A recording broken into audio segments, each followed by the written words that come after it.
Today, I want to talk about a headline that's been everywhere. The so-called mother of all data breaches. You might have seen it splashed across news feeds. 16 billion passwords leaked, affecting just about every major online service you've ever heard of. Sounds terrifying, right?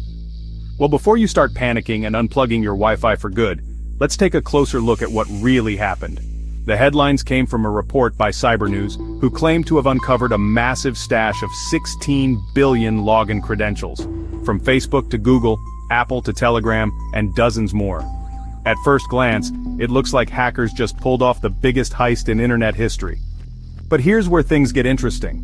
Cybersecurity experts, people who live and breathe this stuff every day, are actually disputing those scary headlines.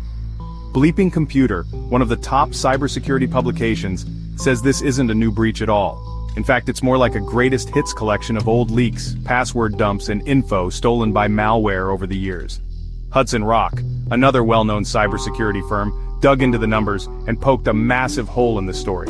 They point out that for 16 billion credentials to be leaked, you'd need over 300 million infected devices. Their verdict? Most of this data is either recycled, outdated, or just plain fake. Even major news outlets like Axios have updated their headlines. Google themselves chimed in to confirm, no, they weren't hacked. So, does this mean there's nothing to worry about? Not quite. Even if most of this data isn't fresh, credential reuse is still a massive problem. So what can you do to protect yourself? First, change your passwords on any important accounts. Choose strong, unique passwords for each site. If that sounds impossible to remember, a good password manager can do the heavy lifting for you. Next, switch on multi-factor authentication wherever you can. Regularly check if your credentials have been exposed using services like Have I Been P2Wand. And don't forget to run anti-malware scans on your devices. For businesses, the stakes are even higher.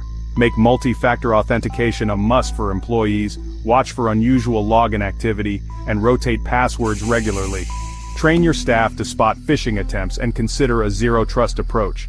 So, to sum up, no, this isn't the end of the internet as we know it. But it is the perfect reminder to take your security seriously. Change those passwords, use two-factor authentication, and keep an eye out for anything suspicious.